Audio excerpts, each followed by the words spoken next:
Hello and welcome. Over the course of this documentary, we will take you on a journey to the past, as we hope to provide an in-depth look into how Reaganomics, the energy crisis of the 1970s, and NAFTA have shaped the United States economy in the late 20th century. Enjoy.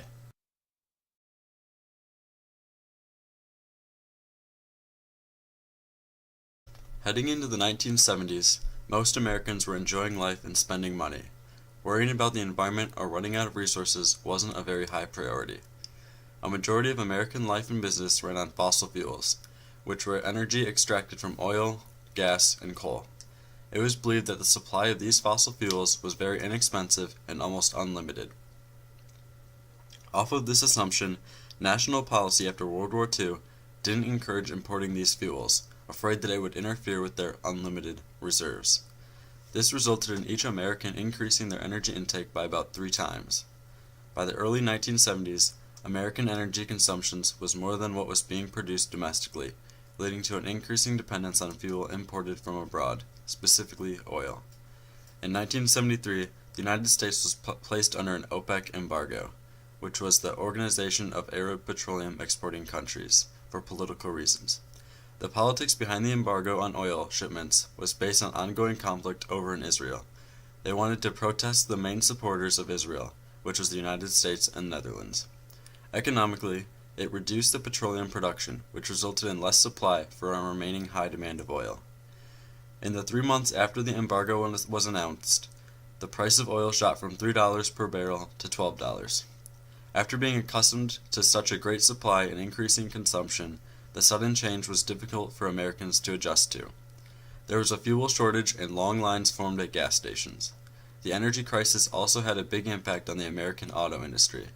American car companies had been continually making bigger and stronger cars, but had poor gas mileage, and would now be at a major disadvantage to the Japanese competitors that manufactured smaller and more fuel-efficient cars. Local, state, and national leaders called for measures to conserve energy, asking gas stations to close on Sundays and homeowners to refrain from putting up holiday lights on their houses. In addition to price controls and gasoline rationing, a national speed limit was introduced and daylight savings time was adopted year-round for the period of 1974 to 1975. In March of 1974, the embargo was lifted, but oil prices didn't drop much, and the effects of the energy crisis lingered. It elevated the environmentalism movement to new heights, as it became a prominent force in policymaking in Washington. Many acts of legislation during the 1970s looked to redefine America's relationship with energy sources and uses. The Energy Policy and Conservation Act of 1975 was passed, and the Department of Energy was created in 1977. Efforts were made to encourage domestic oil production and reduce America's dependence on fossil fuels and find alternative, renewable forms, such as wind or solar energy. This energy crisis of the 1970s dramatically illustrated American dependence on fossil fuels and raised a lot of questions about the country's energy policy and the security of its energy supply. I'm currently sitting down with Denny and Marcia Homan. I came to ask you guys a few questions. Happy to have you guys. Thank you. We're glad to be here. Great. Denny, can you tell me about your experiences about the energy crisis in the 1970s? Well, I think it took probably for the most part everybody by surprise because we have never had to watch how much energy we used, whether it was gasoline for the car, electricity for the home, or anything like that, so it's a new experience. Would you say that it affected you and your family? Sure. We turned off the lights a lot more often. You left a room, you turned the light off. You didn't have the whole house lit up, whether you were there or not. So you kind of watched, because I was thinking at the time that the price for electric use had, based on, kilowatt usage went up. Okay. Everybody tried to cut back to keep the cost down. Do you have any problems getting gasoline, whether it was at pumps, or did you reduce your usage of gasoline? We did certainly reduce our use for gasoline, although I'm a little bit ultra-conservative all the time, okay? Okay. So, you just didn't go any more than you had to, or you made sure that if you went on a short trip to town or just, to 8-10 miles, that you picked up everything you could think of at that time. And if you forgot something, you just did without. The government definitely had suggestions on reduced driving and gasoline usage and all that. The gasoline probably didn't affect us too much because we had a tank here at home that we had home delivery for gasoline, which was a little unusual, except for on the farm. But, and so consequently that didn't affect us as far as the gas stations being closed. Okay. Or reduced where you can only buy so much at the pump, we didn't drive as much as we do today, and I think that's probably pretty much normal across the United States.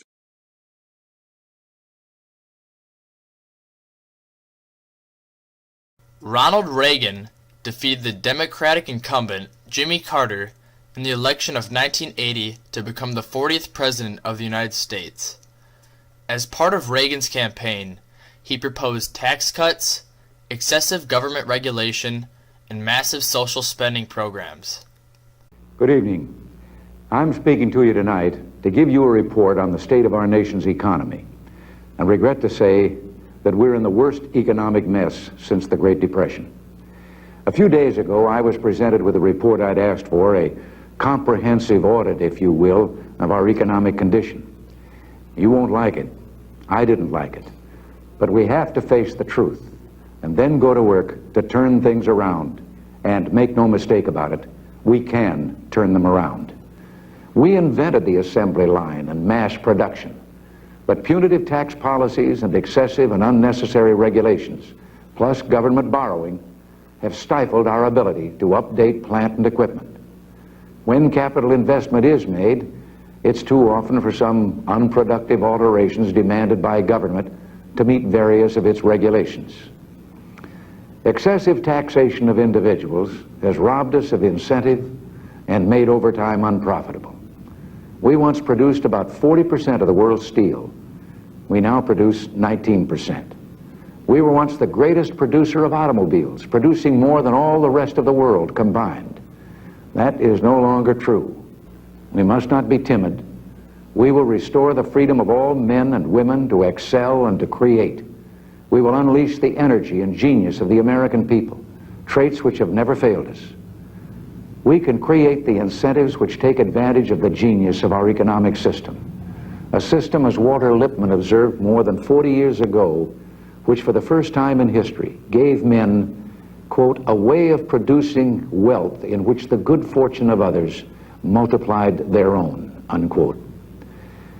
Our aim is to increase our national wealth so all will have more, not just redistribute what we already have, which is just a sharing of scarcity. Thank you, and good night. Reagan proposed a 30% tax cut for the first 3 years of his presidency. Most of this proposed tax cut would be concentrated at the upper income levels, such as corporations, investors, entrepreneurs, and wealthy citizens. He had hoped to spark the economy through the trickle-down effect, where decreasing taxes for upper-income taxpayers stimulates the economy because they are more likely to spend. Congress approved a 25% tax cut for Reagan's first term. Reagan also proposed increased spending on national defense. The tax cuts and increased spending cost the United States a large portion of their federal income. In order to make up for this difference, Reagan offered to slash government programs like Medicare and Social Security, but Reagan was squeamish toward actually cutting any funding toward these programs because he feared it would dampen his public opinion and hurt his chances at re-election. This originally caused a deep recession in 1980 and 1982. Eventually, the economy stabilized in 1983, and the remaining years of Reagan's administration showed national growth.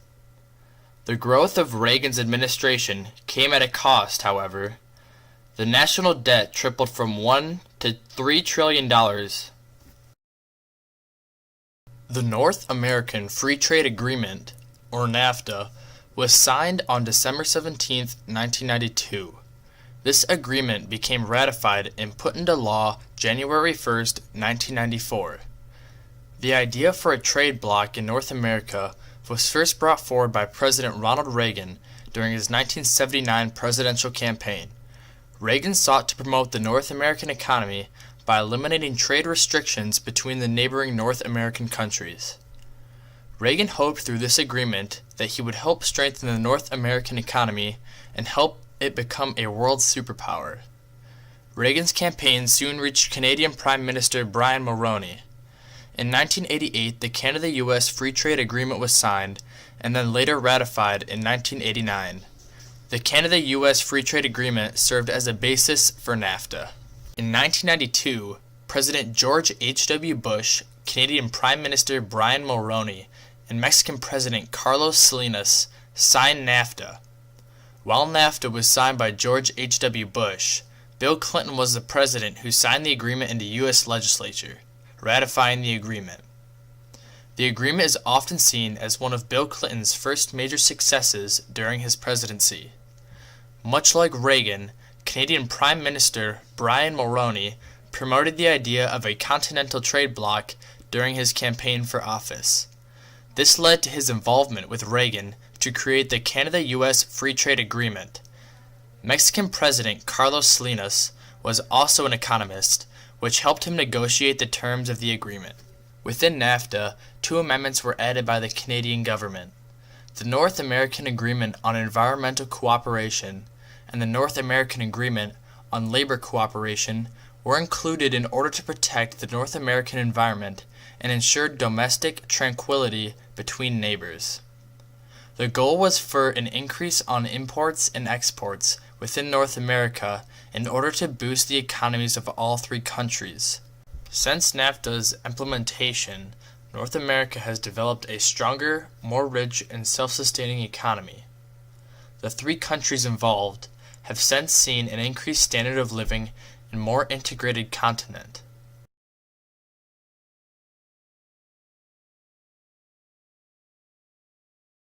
The energy crisis of the 1970s brought a new challenge to the United States.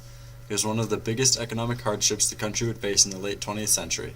It would force the nation to unite and work together to get past it and learn from their mistakes, so it wouldn't reoccur and become a problem in the future. Reaganomics was a bold economic strategy that assisted the nation in getting back on its feet after the energy crisis in the 1970s.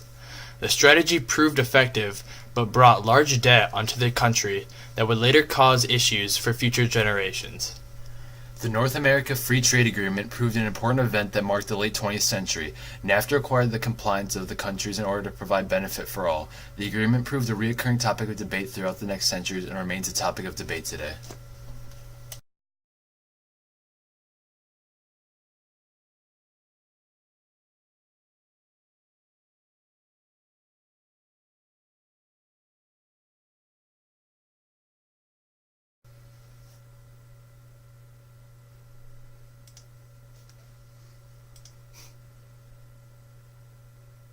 Yee.